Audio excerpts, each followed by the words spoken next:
తెలంగాణ దొర మాజీ ముఖ్యమంత్రి నిన్న కాంగ్రెస్ పార్టీ జూబ్లీహిల్స్ అభ్యర్థి నవీన్ యాదవ్ పై చేసిన వ్యాఖ్యను తీవ్రంగా ఖండిస్తున్నాం। ఈ తెలంగాణ దొరకు Telangana SC SC minority BC ప్రజలంతా రెండు దఫాలుగా ఓట్లేసి ముఖ్యమంత్రిని చేస్తే తెలంగాణ ఎస్సీ ఎస్సీ మైనార్టీ బీసీలతో ముఖ్యమంత్రి అయి తెలంగాణ ప్రజలకు ఒరగబెట్టింది లేదు। తెలంగాణను సర్వనాశనం చేసి ఒక దొరపాలన చేసినటువంటి కేసీఆర్కు తెలంగాణ ప్రజలు బుద్ధి చెప్పి ఫామ్ హౌస్లో కూర్చున్నా ఇంకా దొర అహంకారం తగ్గలేదు।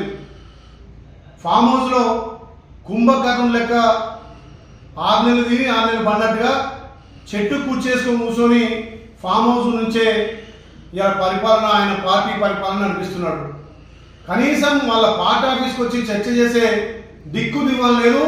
పార్టీ నాయకులనే ఫామ్ హౌస్ పిలుచుకొని ఫామ్ హౌస్ నుంచి నువ్వు జూబ్లీహిల్స్ అభ్యర్థి మా అభ్యర్థి గెలుస్తాడని చెప్తున్నావు, అసలు మీ అభ్యర్థికి డిపాజిట్ అని వస్తుందా? ఒక బీసీ బిడ్డ యాదవ్ బిడ్డ నవీన్ యాదవ్కు కాంగ్రెస్ పార్టీ టికెట్ ఇస్తే ఇవాళ జూబ్లీహిల్స్ ప్రజలంతా కూడా బ్రహ్మరథం బట్టి సుమారు 70-80 వేల తోటి గెలిపిస్తామని చెప్పి జేజేలు పలుకుతుంటే మా నవీన్ యాదవ్ మా అభ్యర్థిని రౌడీ షీటర్ అంటున్నావు। మరి నీ కొడుకు కేటీఆర్ ఇలా సల్మాన్ ఖాన్ అనే ఒక రౌడీ షీటర్ను 32 కేసులు ఉన్నటువంటి రౌడీ షీటర్ను ఇలా పార్టీలో చేర్చుకున్న నీతి మీది। ఇలా మా అభ్యర్థి మీద ఒక్క రౌడీ షీటర్ చూపించు। ప్రజలకు అన్ని విధాలు అందుబాటులో ఉండి ప్రజలకు సేవ చేస్తున్నటువంటి నవీన్ యాదవ్కు కాంగ్రెస్ పార్టీ టికెట్ ఇచ్చింది। ఇలా తెలంగాణ బీసీ బిడ్డలను అగౌరవపరిచే విధంగా ఇలా వ్యాఖ్యలు చేసిన కేసీఆర్కు బుద్ధి చెప్పాలి। తెలంగాణలో బీసీ ఎస్టీ ఎస్సీ మైనార్టీలు కూడా ఈ కేసీఆర్ దొర అహంకారాన్ని వంచి చూపించాలంటే 1,00,000 మెజార్టీ తోటి నవీన్ యాదవ్ గెలిపించాలి। ఇలా కేసీఆర్ జూబ్లీహిల్స్ మేము గెలుస్తామంటున్నావు, ఏ ముఖం పెట్టుకొని గెలుస్తావు? నువ్వు చేసిన పనేంది?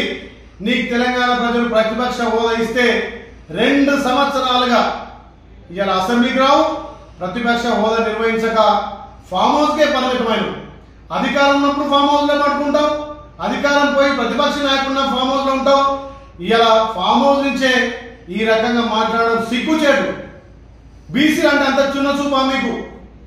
బీసీ బిడ్డల కాంగ్రెస్ పార్టీ 42% రిజర్వేషన్ ఇస్తే దానిపైన మాట్లాడే అర్హత లేదు నీకు।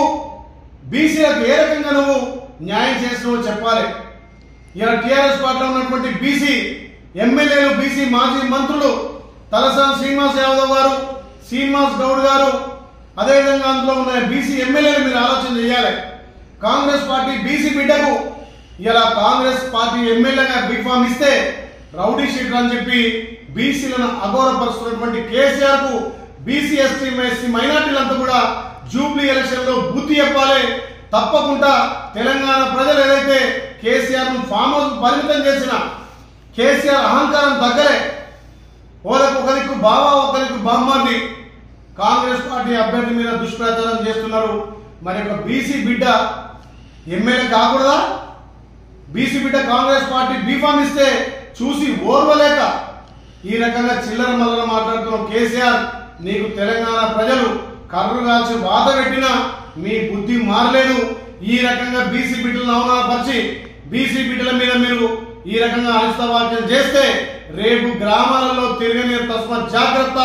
ఇప్పటికైనా ఆ దొరపోకడు దొర అహంకారం తగ్గించుకొని మా నవీన్ యాదవ్కు మా బీసీ బిడ్డలకు క్షమాపణ చెప్పాలని చెప్పి కేసీఆర్ డిమాండ్ చేస్తా ఉన్నాం।